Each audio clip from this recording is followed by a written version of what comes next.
Jumpa lagi dengan saya di sini di channel YouTube Manny Minimoto. Oke. Nah, pada video kali ini saya spesial mau bahas tentang ATP ya. Kita mau bahas tentang ATP dari mulai ATP yang 125, 150-nya habis ya. Jadi yang ada sekarang itu ATP 125 cc, ATP 200 dan ATP 300. Nah, kita mau bahas ATP kelas tertinggi di 200 cc ya, yang ready. Nah, di sini di depan ada ATP Hammer 200 dan ini harganya paling tinggi untuk saat ini di kelas 200 cc. Kenapa sih ini paling tinggi harganya? Ya, karena harga itu membawa kualitas dan juga membawa spek ya. Oke, kita mau bahas dulu kenapa sih ini lebih mahal dari yang Commander. Ini kan Commander, ini Hammer. Nah, saya mau jawab sekarang. Ini kalau misalkan kita lihat Hammer 200 ini, kelebihannya mesinnya 200 cc, Matic. Pada dasarnya sih sama dengan Commander yang di belakang. Cuma ini punya kelebihannya menggunakan oil cooler di sini. Nah, ini ada oil cooler di sini. Terus untuk suspensi depan belakang ini besar-besar suspensinya.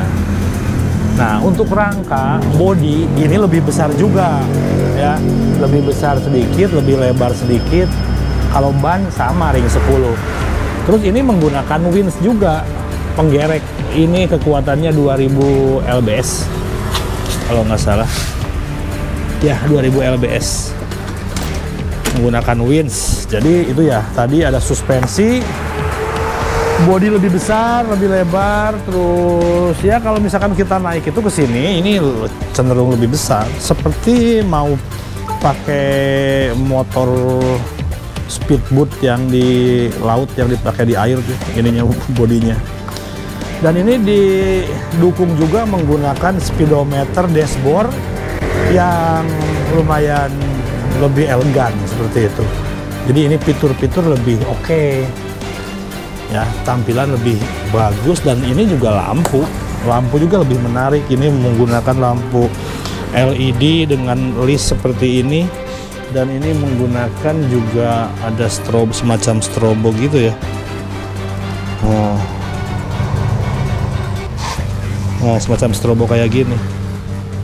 Dan ini menggunakan lampu sen, ada lampu sennya. Itu ya kelebihannya. Jadi harganya ini lumayan, dan kalau saya lihat ini rangka-rangkanya itu frame, terusnya ya lebih rapi, lebih kokoh nih. Terus untuk bagian belakang juga ada bandulnya. Nah, ini ada bandul di sini. Kalau misalkan kita lihat, ya ininya lebih kokoh ya, frame lebih besar seperti itu. Tampilan belakang seperti ini. Ya, jadi jangan kaget kalau harga ya pasti ini lebih mahal. Menurut saya mahal dan murah itu tergantung ya. Biasanya sih kalau penghobi itu nggak bilang mahal sebetulnya. Cuma ini harganya masuk nggak gitu dengan spek seperti ini ya. Oke, kita bahas yang Commander. Nah, ini yang harganya yang harga di bawah Hammer. Dan ini nanti kita mau kirim ke Lampung ini. Nah, ini 200 Commander. Mesinnya ini sama dengan yang Hammer itu 200 cc. Cuma ini nggak pakai oil cooler. Terus ini lebih sedikit ramping. Engine sama, cuma nggak pakai oil cooler. Terus digital speedometer di sini itu lebih praktis seperti ini. Kalau itu kan seperti speedometernya seperti dashboard, di sini besar. Terus bodi ini lebih ramping, cenderung lebih ramping, dan lampu itu hanya dilengkapi lampu depan dan lampu belakang. Lampu belakangnya satu tanpa menggunakan lampu sen seperti itu. Dan untuk fitur-fitur ini simple sekali, tidak banyak fitur-fitur, dilengkapi fitur-fitur. Jadi tidak banyak fitur-fitur lah gitu ya.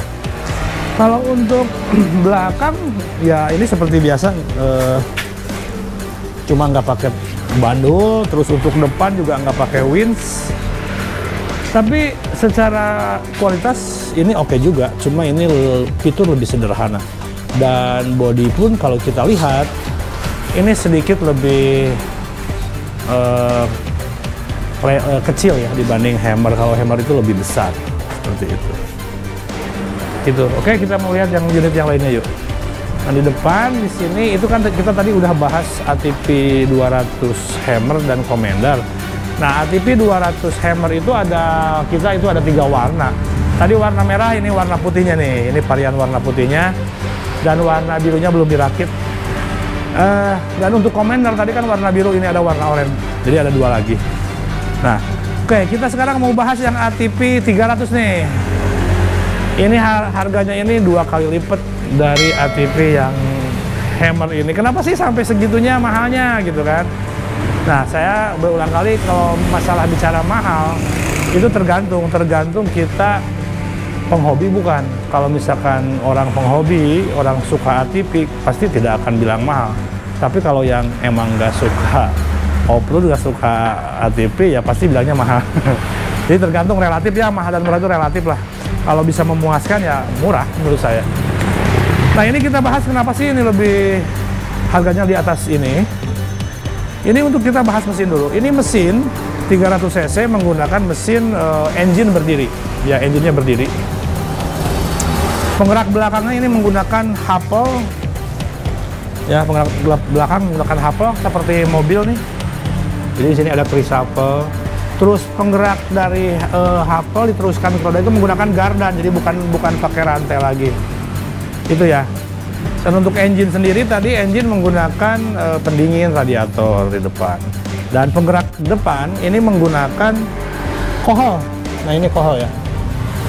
Jadi penggerak depannya pakai kohol karena ini kan 4 WD. 4 WD-nya ini 4 WD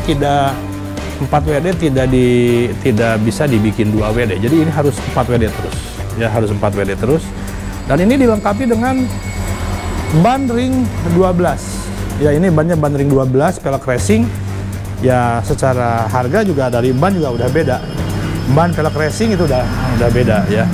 Dan kalau yang tadi Hammer dan Commander itu peleknya pelek standar seperti itu. Itu ya. Jadi, nah saya untuk bicara masalah ATP ini untuk satu lagi 125. Kalau ini transmisi manual ya, kopling manual, transmisi manual. Ini yang 304 WD. Nah, di sini ada ATP 125 Commander, ATP 125 Falcon, ATP 125 Diesel. Ini secara engine ini sama, transmisi semi manual, 3 percepatan maju, 1 percepatan mundur. Dan ini untuk mesinnya ini hampir sama hampir sama mesinnya dengan mesin motor bebek. Mesin-mesin seperti ini. Dan persamaan spare part pun ya seperti ke motor-motor bebek. Cuma bedanya itu ada di gearbox, karena gearboxnya kan ini ada mundurnya. Kalau motor bebek kan nggak ada mundurnya, jadi ada mundurnya, jadi beda itunya aja. Kalau kelistrikan sama dengan C-Series seperti itu. Nah, saya mau kasih info nih, kalau buat rental kira-kira cocok yang mana, ada yang nanya kan?